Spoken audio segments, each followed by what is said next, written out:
Hello दोस्तों, स्वागत है आपका आईसीएसई अड्डा में। तो आज का जो हमारा टॉपिक होने वाला है ये है आपका एडिटोरिया करंट अफेयर्स का प्रैक्टिस सेट 5 होने वाला है। ठीक है।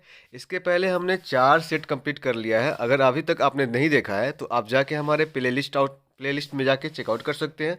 वहाँ आपको करंट अफेयर्स के अलावा पॉलिटी, जियोग्राफी और साइंस के फिजिक्स, केमिस्ट्री, बायो और इकोनॉमिक्स, ये सारे सेट मिल जाएंगे। ठीक है। देखिए, आपका जो एग्ज़ाम होने वाला है ये आपका बिहार शिक्षक भर्ती जो है ये 15 और 16 मार्च को होने वाली है। जिसको जिसमें अब टाइम नहीं है, और करंट का जो आपका पोर्शन होता है इसकी जो क्वेश्चन होती है ये ज़्यादा अधिक होती है। ठीक है। तो चलिए हम लोग जल्दी जल्दी अपना क्वेश्चन को कंप्लीट कर लेते हैं।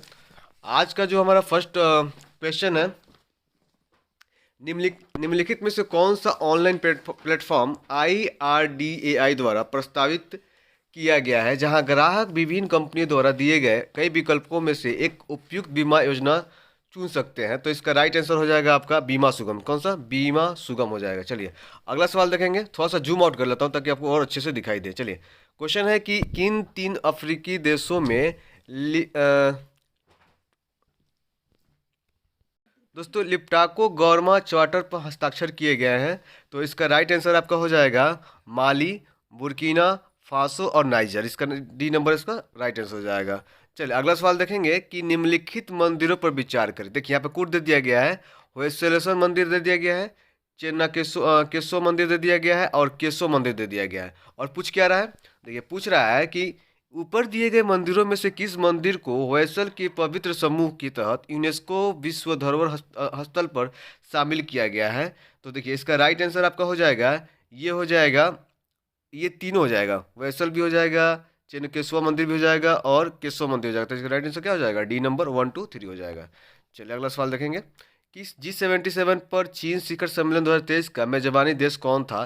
तो इसका राइट आंसर आपका हो जाएगा, ये हो जाएगा क्यूबा। कौन है? क्यूबा। चलिए अगला सवाल है कि प्रधानमंत्री को ने पुराने संसद भवन के नए नाम की घोषणा की है जिसे नाम दिया गया है। तो इसे क्या नाम दिया गया है? ये दिया गया है आपका संविधान सदन। किसका? संविधान सदन। चलिए अगला सवाल देखेंगे। अगला सवाल है कि प्रलय मिसाइल के संदर्भ में निम्नलिखित कथनों पर विचार करें। पढ़ लेंगे।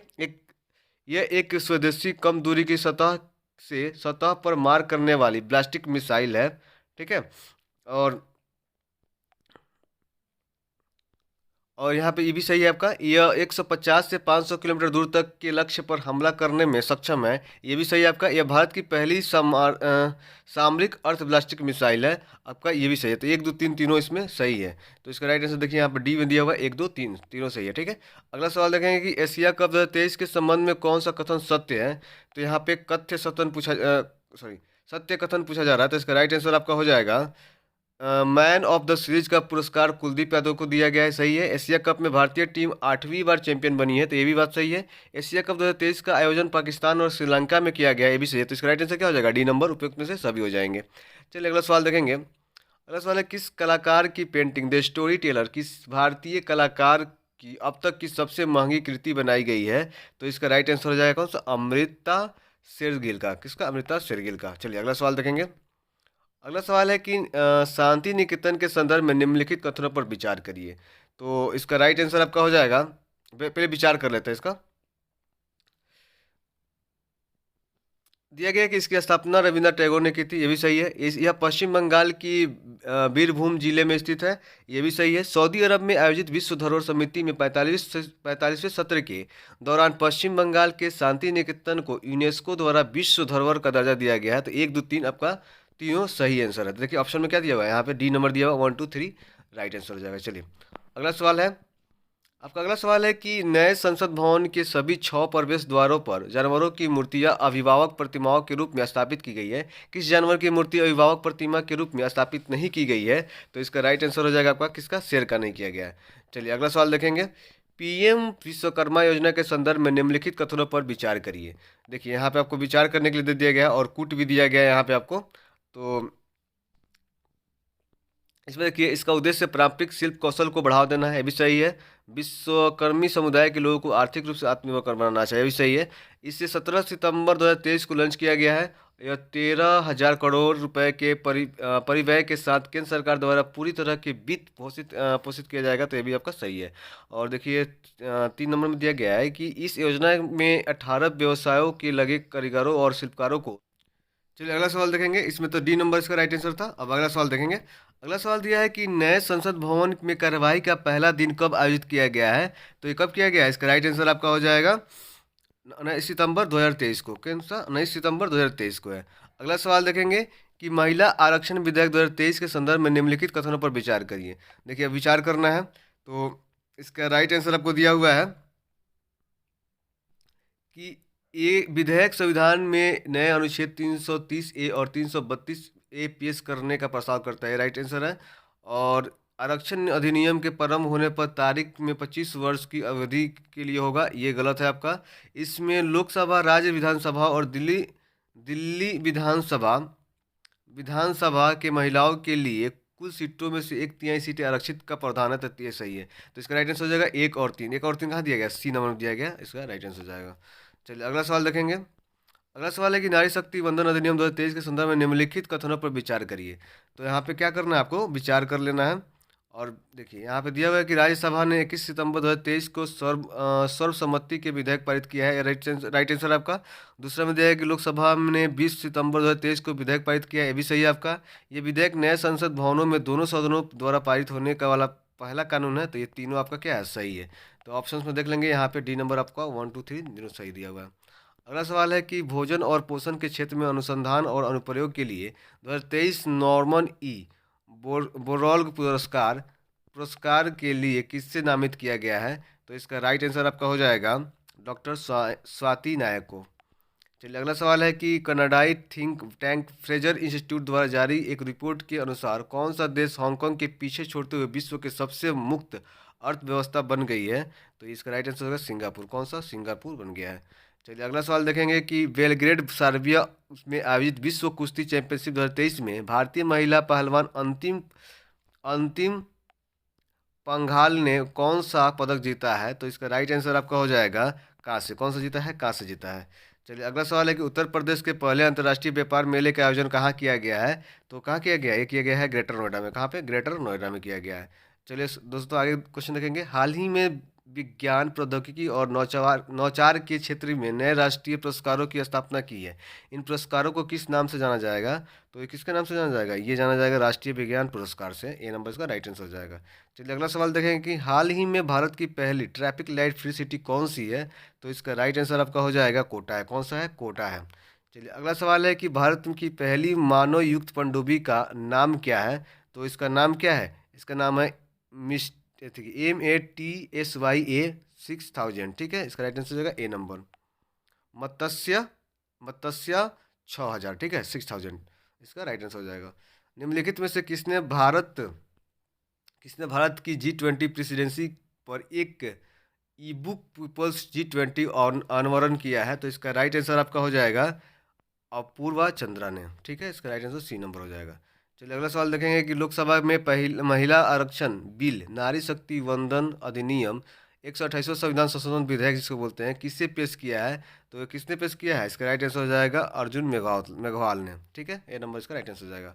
अगला सवाल है कि ब्राजील के रियो डी जनेरियो में आयोजित ISSF ने निशानेबाजी विश्व कप 2023 में भारत की इलेवेनिल वालोरिन ने 10 मीटर एयर्स राइफल श्रेणी में कौन सा पदक जीता है। तो ये कौन सा पदक जीता है, ये जीता है आपका स्वर्ण पदक। कौन सा, स्वर्ण पदक जीता है। अगला सवाल है कि अमेरिका में यूजिन के खेले गए डायमंड लीग फाइनल्स के में नीरज चोपड़ा ने कौन सा पदक जीता है। तो नीरज चोपड़ा कौन सा पदक जीता है, इसने जीता है रजत। कौन से, रजत जीता है। चलिए अगला सवाल है कि मॉर्निंग कंसल्ट द्वारा जारी ग्लोबल लीडर अप्रूवल सर्वेक्षण के अनुसार विश्व के सबसे लोकप्रिय नेता कौन है। तो विश्व के सबसे लोकप्रिय नेता कौन है, नरेंद्र मोदी। कौन से, नरेंद्र मोदी। अगला सवाल है कि विश्व आयोजन दिवस 2023 का थीम क्या है। तो इसका थीम आपका हो जाएगा Montreal protocol, fixing the ozone layer and reducing climate change. इसका राइट आंसर होगा सी नंबर। ठीक है, चलिए अगला सवाल देखेंगे कि हाल ही में किससे सिंगापुर की ली कुमान यू एक्सचेंज फेलोशिप से सम्मानित किया गया है। तो इसका राइट आंसर आपका हो जाएगा हेमंत बिस्वा शर्मा ने। डी नंबर इसका राइट आंसर हो जाएगा। अगला सवाल है कि केंद्रीय नागरिक उद्यान मंत्री के द्वारा कहाँ पर उड़ान भवन का उद्घाटन किया गया है? तो इसका कहाँ किया गया उद्घाटन? नई दिल्ली में। कहाँ किया गया है? नई दिल्ली में किया गया है। चलिए अगला सवाल है कि आईसीसी T20 वर्ल्ड कप 2024 का आयोजन कहाँ किया जाएगा? तो ये कहाँ किया जा रहा है? ये किया जा रहा है आपका वेस्ट इंडीज और अमेरिका में। इसका सी नंबर राइट आंसर हो जाएगा। अगला सवाल है कि स्टेचू ऑफ वननेस मतलब शंकराचार्य की 108 फीट ऊंची प्रतिमा किस राज्य में बनाया गया है? तो ये किस राज्य में बनाया गया? तो ये राज्य बनाया गया आपका मध्य प्रदेश में। कहाँ बनाया गया? मध्य प्रदेश में। अगला सवाल है कि जुलाई 2023 में किसे लोकमान्य तिलक राष्ट्रीय पुरस्कार से सम्मानित किया गया है? तो ये सम्मानित किया गया है नरेंद्र मोदी को। किससे? नरेंद्र मोदी को। ये क्वेश्चन आपको आ सकता है, आप थोड़ा सा ध्यान दीजिएगा। ठीक है। अगला सवाल है कि उपन्यास वेस्टर्न लेन जिसे 2023 बुकर पुरस्कार के लिए सूचीबद्ध किया गया है, इसे किससे द्वारा लिखा गया है? तो ये आपका लिखा गया है चेतना मारू द्वारा। ठीक है। चलिए अगला सवाल देखेंगे। इसरो द्वारा PSLV-C56 रॉकेट किस देश के DSR उपग्रह को लॉन्च किया गया है? तो इसका राइट आंसर आपका हो जाएगा सिंगापुर। किसने? सिंगापुर। चलिए अगला सवाल है कि प्रतिष्ठित छात्र अकादमी पुरस्कार श्रेणी के सेमीफाइनल तक पहुंचने वाली फिल्म चंपारण मटन किस भाषा में बनी है? तो इसका राइट आंसर आपका हो जाएगा वजीका में। किस में? वजीका में। चलिए अगला सवाल देखेंगे कि हाल ही में किस संस्थान में डिजिटल इंडिया RISCV और संगोष्ठी की मेजबानी की है? तो इसका राइट आंसर आपका हो जाएगा डी नंबर हो जाएगा, IIT मद्रास ने करी है। चलिए अगला सवाल है कि किस देश के वैज्ञानिक ने LK99 नामक एक ऐसी सामग्री के निर्माण का दावा किया है जो कमरे के तापमान पर अतिचालकता की संचालन कर सकती है? तो इसका राइट आंसर हो जाएगा आपका दक्षिण कोरिया। कौन सा हो जाएगा? दक्षिण कोरिया हो जाएगा। चलिए अगला सवाल देखेंगे कि अगस्त 2023 में WHO द्वारा किस देश के ट्रोकोमा मुक्त घोषित किया गया है? तो इसका राइट आंसर आपका हो जाएगा इराक। कौन सा? इराक हो जाएगा। चलिए अगला सवाल देखेंगे कि जर्मनी के बर्लिन में आयोजित विश्व तीरंदाजी चैंपियनशिप के व्यक्तिगत कंपाउंड स्पर्धा में आदिति स्वामी, देखिए यहाँ पे लिखा गया आदिति स्वामी ने कौन सा पदक जीता है? तो आदिति जो है ना, ये कौन सा पदक जीती है? ये जीता है आपने स्वर्ण। कौन सा? स्वर्ण पदक जीता है।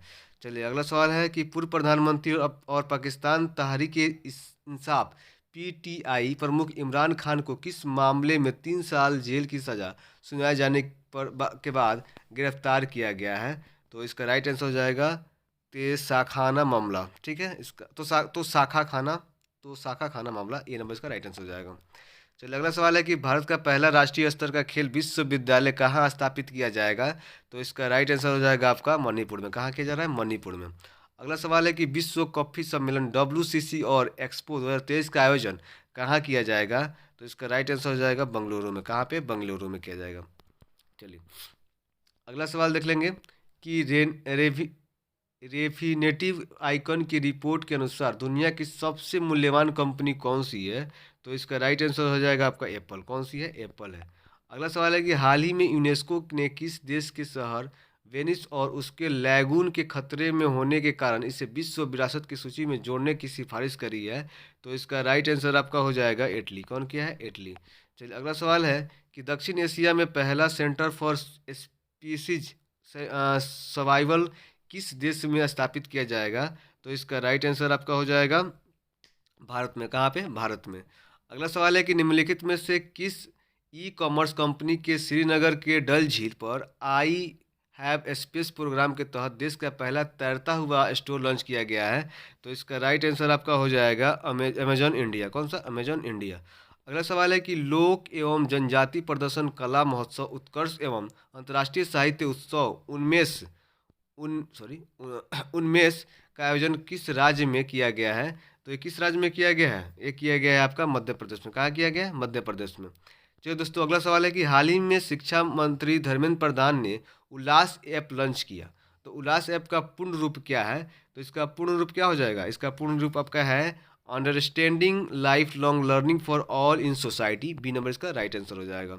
चलिए अगला सवाल है आपका कि धर्मेंद्र प्रधान और एस जयशंकर ने कहा संयुक्त रूप से स्टडी इन इंडिया पोर्टल का शुभारंभ किया है जो भारत के अंतर्राष्ट्रीय विद्यार्थी शैक्षणिक यात्रा को सरल बनाएगा? तो इसका राइट आंसर आपका हो जाएगा नई दिल्ली में। कहाँ पे? नई दिल्ली। चलिए इस सेट का आपका लास्ट सवाल है ये। और ये सवाल है कि दक्षिण एशिया में पहला सेंटर फॉर सर्वाइवल किस देश में स्थापित किया जाएगा? तो इसका राइट आंसर आपका हो जाएगा डी। कहाँ पे किया जाएगा? भारत में। कहाँ पे किया जाएगा? तो ये भारत आपका राइट आंसर हो जाएगा। ठीक है, भारत में आपको किया